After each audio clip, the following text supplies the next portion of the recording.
अमन के हुसूल का आज तारीखी दिन है। सदर ट्रंप अमन के आलम बरदार हैं। वजीर आजम शहबाज शरीफ का कॉन्फ्रेंस से खिताब, कहा सदर ट्रंप की बदौलत जनूबी एशिया में अमन मुमकिन हुआ। सदर ट्रंप को नोबेल इनाम देने के लिए एक बार फिर दरख्वास्त करता हूँ। सदर ट्रंप मदाखलत ना करते तो पाक भारत जंग बहुत आगे बढ़ जाती।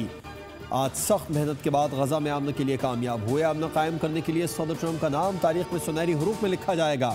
अमरीकी सदर ट्रंप बोले, पाकिस्तान से मेरे पसंदीदा फील्ड मार्शल यहाँ मौजूद नहीं, लेकिन वजीर आजम यहाँ मौजूद हैं। वजीर आजम शहबाज शरीफ से कहूँगा फील्ड मार्शल आसिम मुनीर तक मेरी नेक ख्वाहिशात पहुँचाएँ।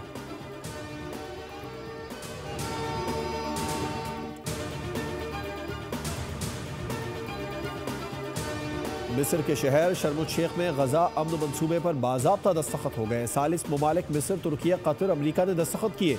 तकरीब से खिताब करते हुए अमरीकी सदर डोनाल्ड ट्रंप ने कहा, आज तारीखी दिन है।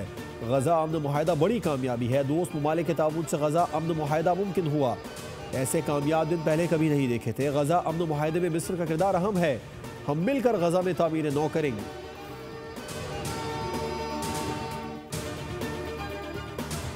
वज़ीर आज़म शहबाज शरीफ के अमरीकी सदर समेत आलमी रहनुमाओं से मुलाकातें। शहबाज शरीफ और ट्रंप ने खुशगवार जुमलों का तबादला। फ़लस्तीनी सदर महमूद अब्बास और आज़रबाईजान के सदर इल्हाम अलीयव से मुलाकात में गजा में जंगबंदी पर इत्मीनान का इजहार। आर्मीनिया के वज़ीर आज़म निकोल पाशनियान भी मुलाकात में शरीक थे। वज़ीर आज़म के उर्दन के फरमानवा शाह अब्दुल्ला दोयम, बहरीन के शाह हमद बिन ईसा अल खलीफा, अक़वाम मुत्तहिदा के सेक्रेटरी जनरल एंटोनियो गुतेरेस से भी मुलाकात हुई। इंडोनेशिया के सदर, जर्मन चांसलर, स्पेन, इटली के वज़ीर आज़म, सऊदी वज़ीर ख़ारिजा शहज़ादा फैसल बिन फरहान से भी मुलाकात हुई।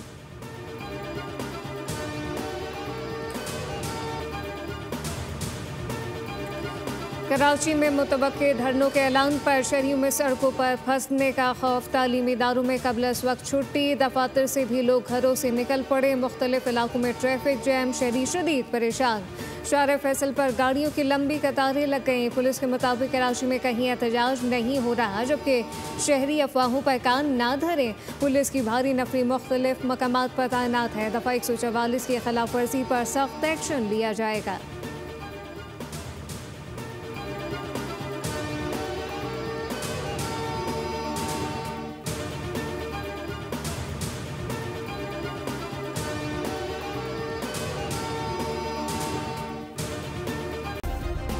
सब्सक्राइब करें और बेल दबाएं ताकि कोई खबर रह न जाए।